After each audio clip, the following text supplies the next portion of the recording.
بسم اللہ الرحمن الرحیم الحمد للہ رب العالمین وصلی اللہ علی سیدنا محمد وآلہ الطاہرین اللہم صلی علی محمد وآل محمد۔ تقلید کے حوالے سے جو ہمارا ایک سلسلہ جاری تھا، اس کے متعلق جو ایک اور سوال کیا جاتا ہے وہ یہ ہے کہ اگر مجتہد، اگر فقیہ سارے کے سارے قرآن اور حدیث سے احکام کو لیتے ہیں تو پھر ان کے درمیان اختلاف کیوں ہے؟ کئی ایک ایسے لوگ جو اتنا فہم نہیں رکھتے، یا مثلاً فہم رکھتے ہیں لیکن جان بوجھ کر ایسی وہ دلیلیں بناتے ہیں لوگوں کو اس چیز سے دور کرنے کے لیے۔ وہ لوگ کہتے ہیں کہ ہم دیکھتے ہیں کہ فقہا اور مراجع ان کا کئی ایک مسائل میں آپس میں اختلاف ہو جاتا ہے۔ مثلا ایک فقیہ، ایک مجتہد جمعہ کو واجب عینی کہتا ہے، دوسرا واجب تخیری کہتا ہے۔ بعض ایسے بھی تھے کہ جو اس کے اصلا جواز میں اشکال کرتے تھے غیبت کبریٰ کے دور میں۔ اسی طرح چاند کا مسئلہ ہے، مثلا کچھ کہتے ہیں کہ اپنے علاقے میں نظر آئے تو ثابت ہے، کچھ کہتے ہیں کہ دنیا میں کہیں بھی نظر آ جائے تو چاند ثابت ہے۔ تو اگر مجتہدوں کی تقلید کریں گے تو اس اختلاف کا سامنا آئے گا اور امت میں انتشار پیدا ہوگا، اور یہ بات اس چیز کی بھی دلیل بنتی ہے کہ اگر یہ قرآن و حدیث سے لیتے اور ذاتی آراء نہ ہوتی ان کی تو ان کا آپس میں اختلاف نہ ہوتا۔ یہ اس طرح سے اعتراض اٹھایا جاتا ہے۔ اس حوالے سے میں سب سے پہلی بات جو عرض کروں گا وہ یہ ہے کہ اگر کسی علم کے ماہرین میں بھی آپس میں اختلاف اس بات کا موجب بنتا ہے کہ ان سے دور ہو جائے انسان، تو پھر ایسے لوگوں کو چاہیے کہ ڈاکٹروں سے دور ہو جائے، چونکہ وہ ایک ہی یونیورسٹی سے پڑھ کے آتے ہیں، ایک ہی نصاب پڑھ کے آتے ہیں، آپس میں اختلاف کرتے ہیں۔ کوئی مرض بناتا ہے، دوسرا کوئی اور مرض بناتا ہے، یہ کوئی اور علاج تشخیص کرتا ہے، دوسرا کوئی اور علاج تشخیص کرتا ہے۔ اسی طرح پھر انجینئر حضرات کو بھی چھوڑ دینا چاہیے، چونکہ وہ بھی اگرچہ ایک ہی کالج سے پڑھ کر آئے ہیں لیکن ایک ہی جگہ میں ایک بلڈنگ کے بنانے کا انہیں کہا جائے تو ہر انجینئر اپنے علم کے مطابق نقشہ بناتا ہے، ایک کوئی نقشہ بناتا ہے، اس کا دوسرا کوئی اور بناتا ہے۔ اسی طرح کام اس سے بھی آگے بڑھے گا کہ مثلا ہم قرآن و حدیث جو ہے ترجمے کی کتابیں جو ہیں جن کا ترجمہ ہو چکا ہے،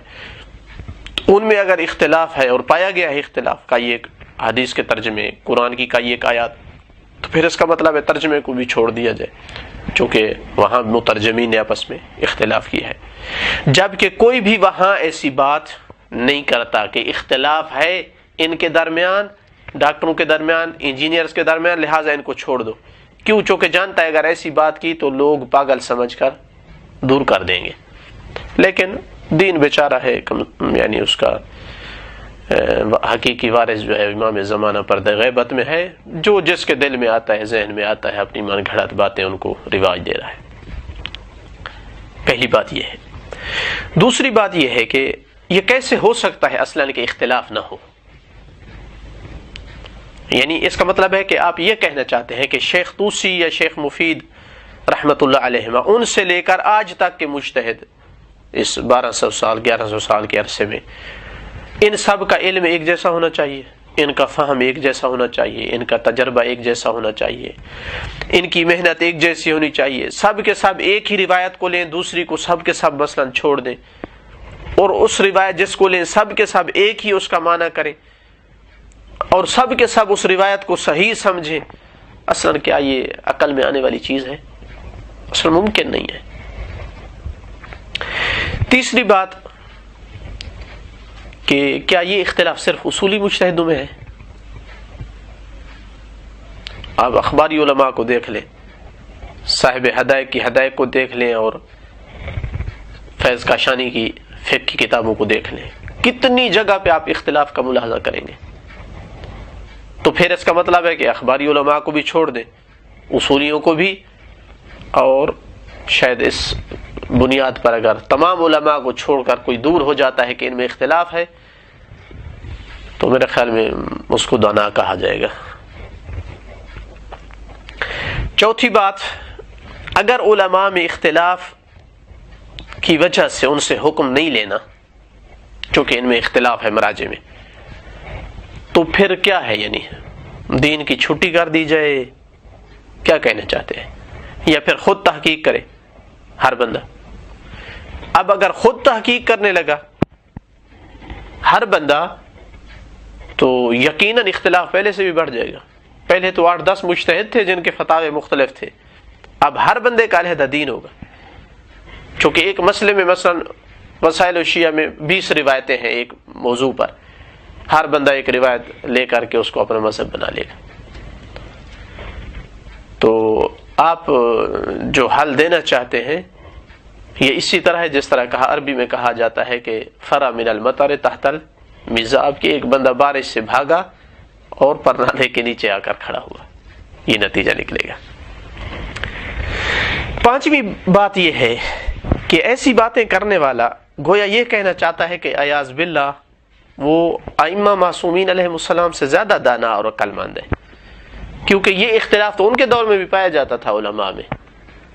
مگر کسی معصوم نے نہیں روکا علماء سے کہ ان کی طرف نہ جاؤ، ان سے مسائل نہ پوچھو، ان میں اختلاف پایا جاتا ہے، بلکہ ہمیشہ تاکید فرماتے رہے کہ دین علماء سے لو، اگر ہم تک نہیں پہنچ سکتے ہو دور ہو، بلکہ نام لے لے کر فرمایا فلاں فقیہ سے لو، اس علاقے والوں کو فرمایا کہ اس فقیہ سے لو، فلاں علاقے والوں کو کہا کہ فلاں فقیہ سے لو. اور اس حوالے سے ہم جو ہے وہ اپنی سابقہ اقساط میں بہت ساری احادیث ذکر کر چکے ہیں، اور بالخصوص اس اختلاف کے حوالے سے چند ایک احادیث کا ہم ملاحظہ کر سکتے ہیں. کافی جلد نمبر 1 صفحہ نمبر 67، عمر ابن حنظلہ کہتا ہے کہ میں نے امام صادق علیہ السلام سے عرض کیا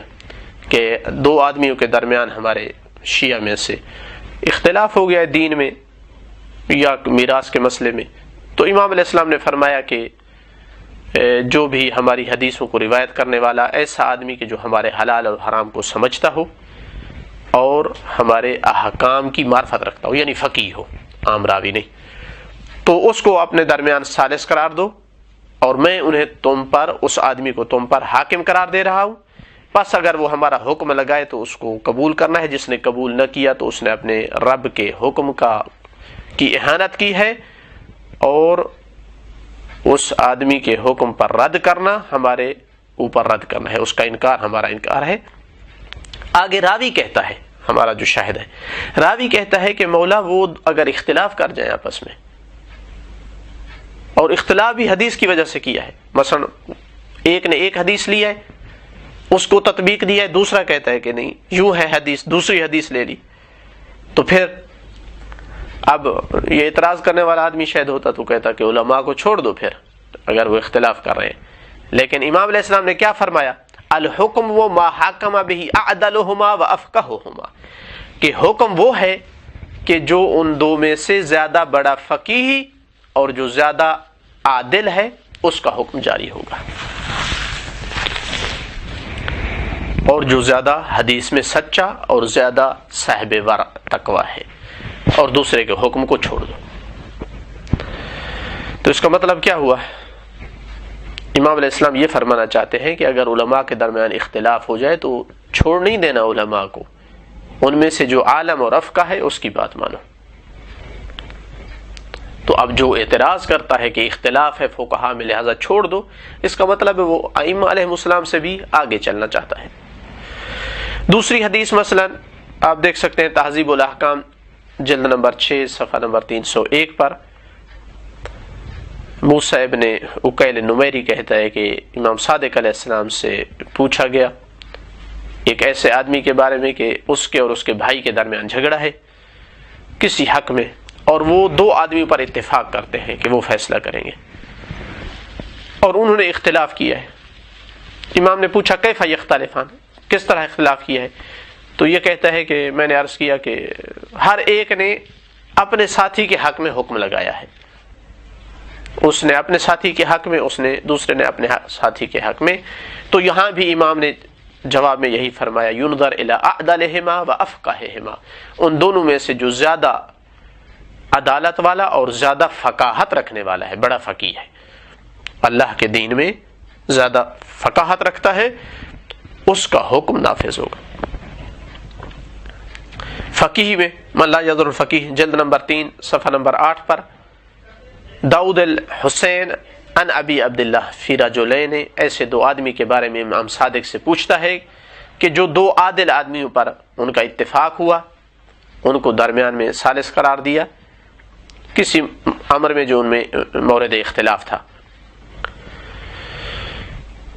اور وہ دونوں مختلف ہو گئے فیصلہ کرنے والے، تو مولا پھر کس کا حکم جو ہے وہ جاری ہوگا اور نافذ ہوگا؟ یہاں بھی اس روایت میں بھی امام نے یہی فرمایا، ينظر الى افقاہہما واعلمہما باحادیثہما واوراءہما، جو ہماری حدیث کو زیادہ جاننے والا اور زیادہ فقاہت رکھنے والا ہو، یہ نہیں جو بڑا راوی ہو، جو زیادہ فقاہت رکھتا ہے، علم رکھتا ہے، اس کا حکم جاری ہوگا اور عدالت میں ورع میں زیادہ ہو، دوسرے کی طرف توجہ نہیں کی جائے گی۔ چوتھی حدیث، یہ حدیث آئی ہے کافی جلد نمبر 166 پیج نمبر، سماع عن ابی عبداللہ، سماع کہتا ہے کہ امام صادق علیہ السلام سے میں نے پوچھا کہ ایک آدمی ہے کہ جس کے پاس دو آدمی جو اس کے ہم مذہب ہیں کسی مسئلے میں انہوں نے اختلاف کر دیا ہے، ایک کہتا ہے تیرے لیے یہ چیز حلال ہے لے لو یأمر بأخذہ والآخر ینہا عنہ، دوسرا کہتا ہے کہ نہیں حرام ہے نہ لو، اختلاف ہو گیا، تو اب کیا کرے وہ؟ کیف یصنع؟ فقال یرجعہ حتی یلقى من یخبرہ، انتظار کرے کوئی فیصلہ نہ لگائے، نہ حلال کا نہ حرام کا، یہاں تک کہ امام کی ملاقات کرے۔ فہو فی سعۃ حتی یلقاہ، اور امام کی ملاقات تک وہ آزاد ہے، یعنی جس پہ بھی عمل کرے، فتویٰ نہ دے حلال حرام کا، لیکن وہ جو ہے عمل میں آزاد ہے، جس پہ عمل کرتا رہے۔ بأیہما اخذت من باب التسلیم وسعک، جس کو بھی تسلیم خم سر تسلیم خم کرتے ہوئے قبول کر لے، عمل کرنے میں وہ آزاد ہے۔ تو اس کا مطلب ہے کہ یہ اختلاف موجود تھا اس وقت بھی، اور ائمہ کو بھی بتایا گیا کہ تمہارے اصحاب کے درمیان اختلاف ہے، لیکن کسی روایت میں امام علیہ السلام نے نہیں فرمایا کہ علماء کو چھوڑ دو چونکہ یہ ہماری حدیثوں کے سمجھنے میں اختلاف کر رہے ہیں۔ کتاب الغیبہ شیخ طوسی کی صفحہ نمبر 377، یہ ایسی کتاب سے حدیث لی ہے شیخ طوسی نے کہ جو کتاب اہل قوم نے بھیجی تھی امام زمان عجل اللہ فرجہ الشریف کی طرف کہ یہ کتاب صحیح ہے یا نہیں، تو جواب آیا تھا کہ ساری کتاب صحیح ہے، اس سے یہ حدیث لی ہے۔ یہ متعلق ہے حدیث ماہ رمضان کے دعائے الوداع پڑھنے کے بارے میں۔ کاتب نے یہ لکھا قد اختلف فیہ اصحابنا، ہمارے اصحاب اختلاف کر گئے اس مسئلے میں۔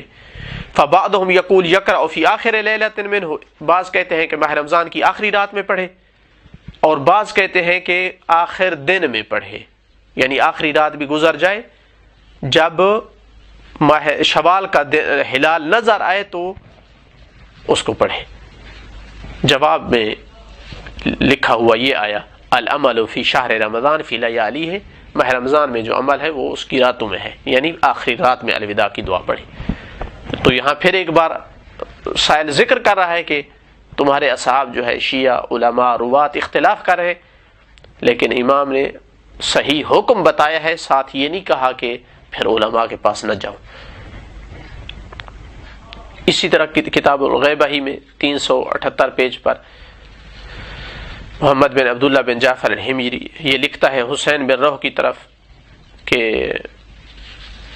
بعض فقہا سے میرے لیے پوچھنا، یہ کنایہ کیا جاتا تھا بعض فقہا سے، یعنی امام زمانہ اجل اللہ فرجہ شریف سے، کہ جب پہلے تشہد کے بعد بندہ اٹھتا ہے تیسری رکعت کے لیے تو کیا اس وقت اللہ اکبر کہنا واجب ہے یا نہیں؟ کہتا ہے فَإِنَّ بَعْضَ أَصْحَابِنَا قَالَ لَا يَجِبْ عَلَيْهِ تکبیر، بعض اصحاب کہتے ہیں کہ تکبیر نہیں ہے، اس کا مطلب ہے دوسرے کچھ بعض کہتے ہیں کہ ہے، اسی لیے لکھ رہا ہے، اگر اتفاق ہوتا تو نہ لکھتا۔ تو پھر یہاں جواب آیا کہ اس میں دو حدیثیں ہیں جس پر عمل کر لو، ٹھیک ہے۔ تو اس کا مطلب ہے کہ روایات متعدد ہیں جو بتاتی ہیں کہ اختلاف اس دور میں بھی موجود تھا ائمہ کے زمانے میں، اور اس کے باوجود لوگ فقہا سے پوچھتے تھے مسائل۔ ہاں اس وقت یہ چیز موجود تھی کہ اختلاف کو حل کرنے کا ایک طریقہ موجود تھا کہ امام کی طرف پیغام بھیج دو، لیٹر بھیج دو، قاصد بھیج دو، حل ہو جائے گا مسئلہ۔ لیکن آج چونکہ یہ ممکن نہیں ہے تو مجبور ہے انسان کے جس فقیہ کی طرف رجوع کی ہے، جس کی تقلید کی ہے، اسی پر عمل کرتا رہے، یہاں تک کہ امام زمانہ اجل اللہ فرجہ شریف تشریف لائیں گے۔ آخری اور چھٹی بات یہ ہے اس حوالے سے کہ حقیقت یہ ہے کہ ایسا اعتراض کرنے والا انسان علمی مباحث سے اتنا دور ہے کہ اسے پتہ ہی نہیں ہے کہ اصلا اختلاف فتاوی کے اسباب کیا ہیں۔ اس کو اگر معلوم ہوتا تو یقیناً وہ ایسا اعتراض نہ کرتا۔ یہ نہ جاننے والے بندے کا ہے، جو ان چیزوں میں وارد ہے وہ جانتا ہے کہ یقیناً اختلاف ہونا چاہیے، اتنے اسباب موجود ہیں اختلاف کے، لہذا اس اختلاف کے کچھ ایسے اسباب ہیں جن کے ہوتے ہوئے اختلاف کا پایا جانا ضروری ہے۔ ان میں سے میں چند ایک کی طرف اختصار سے اشارہ کروں گا، ایسے بہت سارے اسباب ہیں۔ ایک سبب مثلا یہ ہے کہ اکثر فقہی ابواب میں روایات مختلف اور متضاد پائی جاتی ہیں۔ اب ہر فقیہ اپنی تحقیق کے مطابق ان میں سے وہ روایت اختیار کرتا ہے جس کو وہ صحیح اور درست سمجھتا ہے، دوسرے کے ہاں دوسری روایت صحیح ہوتی ہے۔ اب مثلا نماز جمعہ کا مسئلہ ذکر کیا گیا ہے، تو ایک مرتبہ میں نے کوشش کی کہ اس میں دیکھوں کتنی روایات ہیں، تو 16 قسم کی روایات پائی گئی جن کی دلالت مختلف تھی۔ تو اب اس طرح کا جو اختلاف پایا جاتا ہے اس کو کہا جائے کہ یہ مجتہد کی ذاتی رائے ہے، یہ ظلم ہے۔ ہر مجتہد نے حدیث پر اعتماد کیا ہے، تو لہذا مجتہد کا جو فتویٰ ہے اس کا اور دوسرے مجتہد کا جو فتویٰ ہے اس کے مخالف، دونوں حدیث سے لے رہے ہیں، دونوں حدیث پر عمل کر رہے ہیں۔ اس کو غلط ہے کوئی کہے کہ مجتہد اپنے ذاتی جنون اور ذاتی اجتہادات قرآن و حدیث سے نہیں لیتے، اپنی جیب سے نکالتے ہیں۔ یہ وہ کہہ سکتا ہے جو اس قسم کے کام اور علمی مباحث سے دور ہو۔ دوسرا سبب اختلاف یہ ہوتا ہے کہ حدیثیں مثلا سب صحیح ہوتی ہیں لیکن ان کو آپس میں جمع کرنے میں اختلاف ہو جاتا ہے، کہ امام علیہ الصلوۃ والسلام مثلا ایک روایت میں کہا ہے کہ جائز ہے اور ایک روایت میں کہا ہے کہ جائز نہیں ہے، مثلا نہیں کی ہے کہ ایسا نہ کرو۔ اب ممکن ہے ایک فقیہ سمجھے کہ یہ جو نہیں کی ہے حرام نہیں کہنا چاہتے، مکروہ کہنا چاہتے ہیں، دوسرے نے سمجھا کہ نہیں، جب منع کیا ہے تو اس کا مطلب ہے حرام ہے۔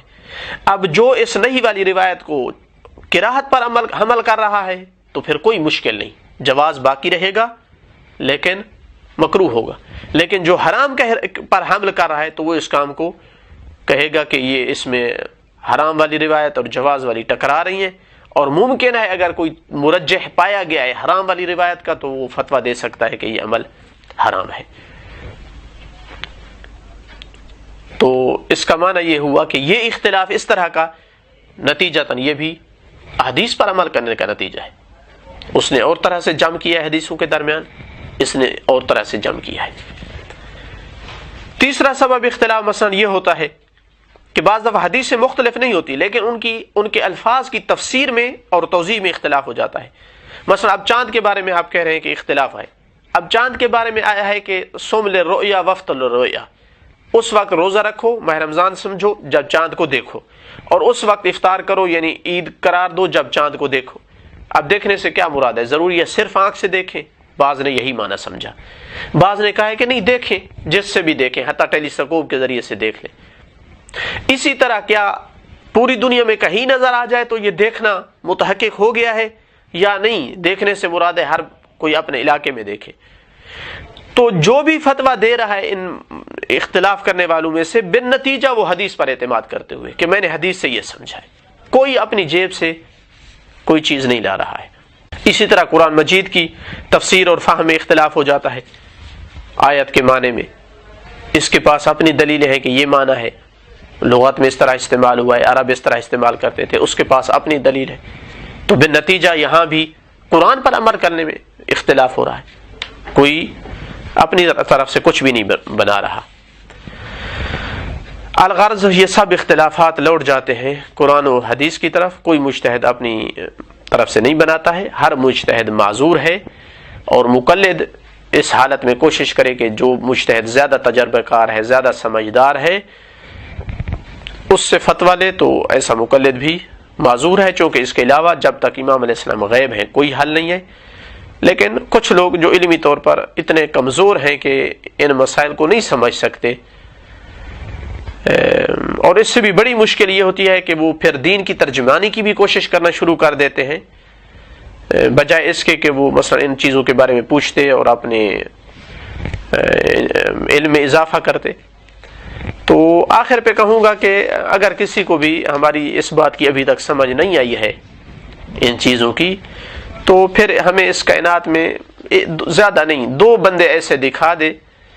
کہ جنہوں نے علماء مراجع کی طرف رجوع نہیں کیا چونکہ وہ اختلاف کرتے ہیں، خود ان 2 بندوں نے دین حاصل کرنے کی کوشش کی ہے اور کسی مسئلے میں ان کا آپس میں اختلاف نہیں ہوا ہے. اگر 2 آدمی کائنات میں ایسے مل جائیں تو ہم بات تسلیم کرنے کے لیے تیار ہیں. الحمدللہ رب العالمین.